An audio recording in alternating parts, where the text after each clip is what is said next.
Исәнмесез, хөрмәтле тамашачылар. Самара Татар радиосы Идел дулкыны. Студияда Гүзәл Салахова.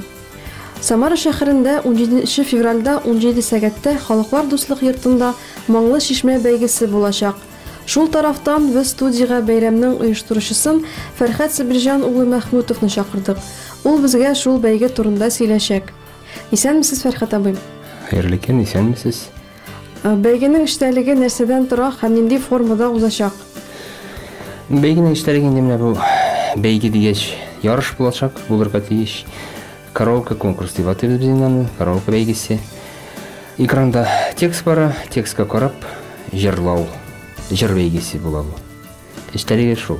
Җырчылар бирәләр үзләреннән заявка, үзләренең монда катнашырга теләкләрен белдерәләр һәм шуннан килеп җырлыйлар, ә жюри аларны җырлаганнан бәяли һәм урын бирә. Бәйгене нинди максатлар белән оештырасыз? Беренчедән, монда моның эштәлегендә тирән мәгънә ята, чөнки менә бүгенге көннәрдә үзегез беләсездер инде, мәҗлесләрдә, кичәләрдә, туган көннәрдә буласыз. Әлеге заманнарда безнең татарлар халкында мәҗлестә күмәкләшеп җырлау бар иде. Хәзерге вакытта ул нәрсә безнең юк дип әйтеп була, чөнки бик сирәк инде туйларда, туган көннәрдә андый җырлау бергәләшеп, стәл артында утырып, әлеге мин хәтерлим, минем апалар мәҗлесләрдә утырган бәләгә чакта кара-каршы стәлгә каршы, стәлнең бер ягы икенче ягына кара-каршы җырлашу бар иде, такмаклар җырлау бар иде. Хәзер ул нәрсә бетте. Менә яшьләр җырларны белмиләр. Шуның белән ничек булса да менә моны яшьләргә татар җыр сәнгатен, татар күмәк җырны татарларга, татар яшьләренә кайтару. Менә шундый максат. Үзегез беләсез, февраль аенда халык татар теле көне беренчедән, икенчедән 14 көнне бит инде вакытлар көне дип атабыз. Безнең бәйрәм булмаса да, безнең яшьләр ул бәйрәмне бик ярата. Шуның белән бу бәйрәм ике бәйрәм арасында узатырган бәйге була. Шуның өчен без икесен дә эшкә алырга тырыштык һәм татар телендә беренчедән максат куйдык. Халык җырлары алабыз беренче. Шарт җырлаучылар өчен халык җыры булсын, караоке җырлыймы ул аны, булай җырлый аламы? Монысы инде жюридан тора, ул ничек шарт куер. Беренче шул халык җырлары, икенче шул заманча җыр була инде. Алар караоке шул текстка карап җырлау. Гашыйклар көне дип инде берничә татар гаиләләре катнаша монда. Яшь татар гаиләләре катнашырга тиеш безнең бу конкурста. Менә шуның өчен без ике бәйрәм арасында шул бәйрәмдә шундый зур бәйрәмне дә иченә алырга тырыштык. Бәйгенең исеме Маңлы Шишмә. Ул нәрсәне аңлата? Моң бит инде бу безнең татар халкында үзенчәлек битен бер халыкта да юк, ул моң русча амелизм диләр, аңлатып бетерәлмиләр. Шуның өчен Шишмә инде ул безнең халык авыллардан чыккан халык Шишмәдән менә җир астыннан бәреп чыга, калкып чыга, сәләт.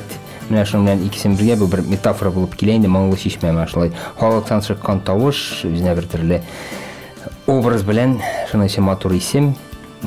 Шуңа образны дип алдык. Маңлы Шишмәләрне, маңлы сәләтле яшьләрне табу, аларны булдыру һәм бүтәннәрне якынайту. Менә шул безнең борынгыдан килгән Маң Шишмәсенә якынайту. Бу бәйгедә кемнәр катнаша ала һәм заявкаларны кайда җибәрергә? Һәр теләгән кеше катнаша ала. Заявкалар өчен безнең контактка дигәндә интернетта мин үзем кабатлап та әйтәләм. Нигә электрон адрес, минем шәхси электрон адреска җибәреп була. samtat@yandex.ru $samtat@yandex.ru. Менә шунда җибәрәс. Әгәр кирәк булса да контактка эленелгән, анда мероприятие дип таба аласыз һәм анда бөтен нәрсәсе бар, формалар. Самара шәһәрендә бу бәйге беренче тапкыр үткәрелә һәм инде киләчәктә ул ел сайын булачакмы? Беренче тапкыр үткәреп карыйбыз. Менә беренчесе күрсәтер инде ничек булыр, халыкның теләге булыр микән, килүчеләр булыр микән, карарбыз. Теләш катнашучылар булса, бәлки үткәребез, әгәр матур булса. Беренчедән игәнәчеләр булса, менә бүгенгесе конкурсның игәнәчесе булып инде спонсоры, теләккәндә спонсоры безнең Ассоциация содействия татарским предпринимателям дигән оешма чыкты. Ильяс Шакуров җитәклек итә безбез. Һәм шундый инде тагын бер ни була инде безнең игәнәчәнсе диге сладкий дип инде талкыш каләвә пешерүче Мәүлид Низамов булыр өчен килгән кешеләр әле тагын талкышта авыз дип китә алырлар дип уйлыйм. Менә игәнәчләр булса, халыктан теләк булса, без аны оештырырга тырышабыз. Ел сайынмы, ешракмы карарбыз. Фәрхәт абый, жюрида кемнәр булачак? Беренчедән безнең жюрида төп иганәченең кешесе була инде, ул безнең татар эшмәкәрләренә ярдәм итү ассоциациясының директоры Наил була. Икенчедән инде музыка белгечләре Амирова Алия Фаридовна, бу безнең педагогия университетының доценты, дирижирование факультетының доценты Амирова Алия Фаридовна, һәм Курмаева Галия, бу вокал укытучысы үзе, шәһәр эстетик тәрбия бирү үзәгенең вокал укытучысы. Һәм алар үзләре еш-кына шундый конкурслар уздыралар, җыр бәйгесе. Менә шул ике белгеч булачак, өченчегә менә бу. Әгәр килсә, бәлки Илгиз абый колледжда безнең әйтеп торырга түгел инде, аның кем икән. Ул безнең Россиядә танылган кешебез, мәдәният хезмәткәре. Һәм инде катнашучыларга сездә нинди теләкләр бар? Килегез, без сезне китеп калабыз, курыкмабыз. Жюри андай куркыныч түгел, үзебезнең татар кешеләре. Фәрхәт абыйга бик зур рәхмәт. Шулай итеп, 17 февральдә 17 сәгатьтә Халыклар дуслык йортында Моңлы чишмә бәйгесендә көтеп калабыз.